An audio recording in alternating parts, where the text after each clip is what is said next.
Kebijakan tarik ulur mengenai penggunaan tes PCR menimbulkan kecurigaan dari beberapa kalangan. Jika dalam prakteknya tes PCR dibuat sebagai ladang bisnis, tak lain orang yang terlibat di dalamnya diduga berasal dari Menteri Joko Widodo. Ketua Jokowi Mania, Joman mengatakan siap akan membongkar praktik bisnis tes PCR yang dilakukan oleh elit pemerintahan. Bahkan mantan Direktur Publikasi dan Pendidikan Publik Yayasan Lembaga Bantuan Hukum Indonesia atau YLBHI, Agustinus Edi Kristianto mengatakan ada 2 nama menteri yang diduga terlibat bisnis tes PCR maupun antigen, yaitu Erick Thohir dan Luhut Binsar Panjaitan.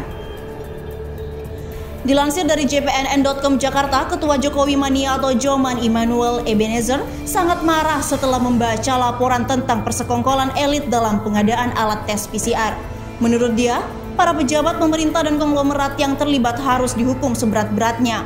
1,5 tahun lalu harga PCR mahal, bahkan pernah di atas 1,2 juta di awal pandemi. Sekarang terbongkar semua, ada kongsi pengusaha dan politisi cari cuan. Kata aktivis yang biasa disapa Noel itu pada Selasa 2 November. Dia menegaskan dalang dan mafia bisnis kesehatan ini harus menyetop aksi cari cuan mereka. Mereka bisa berbisnis energi, tambang, sawit, dan lain-lain yang tak merugikan masyarakat terdampak pandemi. Apalagi menterinya yang terlibat, dia harus mundur, kata Noel. Aktivis pro-demokrasi ini menambahkan bahwa data yang dimilikinya menyebutkan sejumlah menteri yang bertanggung jawab urusan pengadaan PCR. Majalah Tempo sendiri, kata Noel, mengungkapkan keterlibatan politisi dan pengusaha di bisnis ini. Data saya ada menteri terlibat. Beruntung bagi kita, Indonesia memiliki Jokowi yang cepat tanggap menurunkan harga PCR hingga di bawah 300.000. Di India saja bisa 200.000, kenapa di Indonesia tidak bisa? Ucap dia. Noel mengaku akan mempertanggungjawabkan pernyataannya ini dengan merilis nama para pejabat dan pengusaha yang bikin harga tes PCR mahal. Dirinya menegaskan akan membawa data tersebut ke lembaga hukum. Dari kepala sampai ekor harus tanggung jawab. Siapapun yang memiskinkan rakyat terdampak pandemi harus dihukum mati. Saya akan kawal itu apapun resikonya, tandas Noel. Diberitakan secara terpisah oleh Suara.com, mantan Direktur Publikasi dan Pendidikan Publik Yayasan Lembaga Bantuan Hukum Indonesia atau YLBHI Agustinus Edi Kristianto mengungkapkan sejumlah nama menteri terafiliasi dengan bisnis tes COVID-19 baik PCR maupun antigen. Melalui akun Facebooknya, Edi menyebut sejumlah nama yakni Menteri Koordinator Bidang Maritim dan Investasi Luhut Binsar Panjaitan dan Menteri BUMN Erick Thohir. Kedua menteri ini diduga terlibat dalam pendirian perusahaan penyediaan jasa tes COVID-19 PT Genomics Solidaritas Indonesia atau GSI. Edi menjabarkan PT GSI lahir dari PT Toba Bumi Energi dan PT Toba Sejahtera, anak PT TBS Energi Utama Tbk atau Toba, yang sebagian kecil sahamnya dimiliki oleh Luhut. Selain itu, PT GSI juga dilahirkan oleh PT Yayasan Adaro Bangun Negeri yang berkaitan dengan PT Adaro Negeri Tbk Adro. 6,18% sahamnya dimiliki Boy Thohir yang tak lain adalah saudara dari Erick Thohir. Gunakan akal sehat, seorang Menko Marifes merangkap jabatan sebagai koordinator PPKM.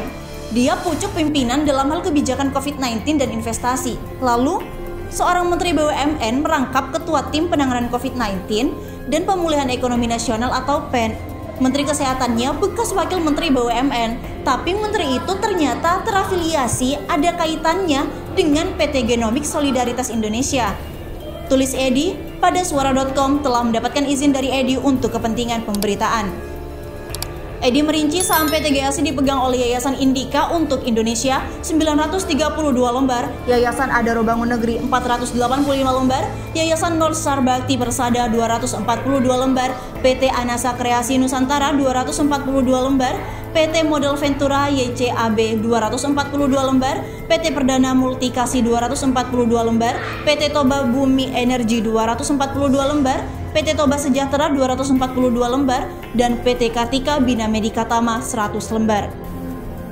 Yayasan Indika untuk Indonesia berkaitan dengan PT Indika Energi Tbk atau INDI yang dipimpin Ketua Umum Kadin Arjat Rasid sebagai Direktur Utama. Kemudian Yayasan Northstar Bakti Persada berkaitan dengan Northstar Group yang dipimpin oleh Patrick Walujo, seorang bankir yang juga menantu dari TP Rahmat bersama Glenn Sugita sebagai pembina yayasan.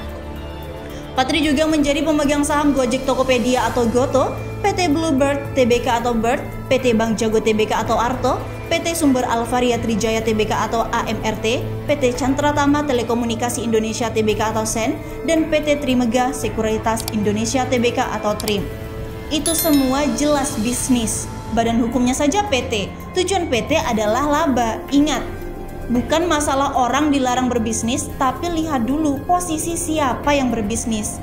Sangat tidak bermoral menjadikan jabatan publik sebagai pintu masuk untuk berbisnis, memanfaatkan masa pandemi yang menyusahkan rakyat. Tandas Edi. Edi meminta DPR untuk segera menindaklanjuti dugaan ini. Namun dia pesimistis sebab DPR hari ini juga terlalu banyak bertindak sebagai koalisi pemerintah. Apalagi pasca revisi Undang-Undang KPK yang menempatkan KPK sebagai rumpun kekuasaan eksekutif. KPK menjadi tumpul dan kegiatannya berubah menjadi sekadar klub sepeda di sela rapat di Hotel Bintang 5, sambungnya. Sebelumnya, Koalisi Masyarakat Sipil untuk Kesehatan dan Keadilan juga menduga sedikitnya ada lebih dari 23 triliun rupiah perputaran uang dalam bisnis tes PCR di Indonesia. Dengan total potensi keuntungan yang didapatkan adalah sekitar 10 triliun rupiah lebih.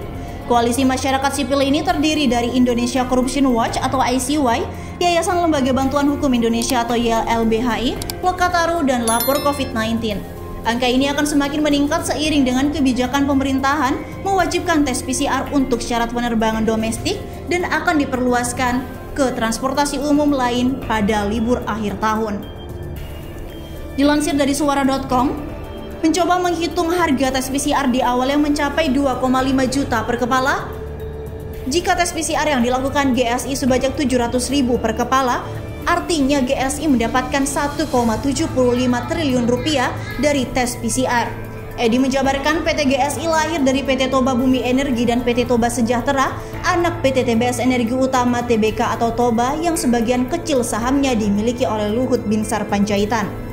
Selain itu, PT GSI juga dilahirkan oleh PT Yayasan Adaro Bangun Negeri yang berkaitan dengan PT Adaro Energi Tbk atau Adro.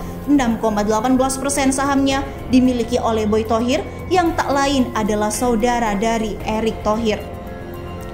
Gunakan akal sehat, seorang Menko Marifest merangkap jabatan sebagai koordinator PPKM. Dia pucuk pimpinan dalam hal kebijakan COVID-19 dan investasi. Lalu, seorang Menteri BUMN merangkap ketua tim penanganan COVID-19 dan pemulihan ekonomi nasional. Menteri Kesehatannya bekas wakil Menteri BUMN, tapi menteri itu ternyata terafiliasi dengan PT Genomik Solidaritas Indonesia. Tulis Edi seperti dikutip dari suara.com yang telah mendapatkan izin untuk kepentingan pemberitaan.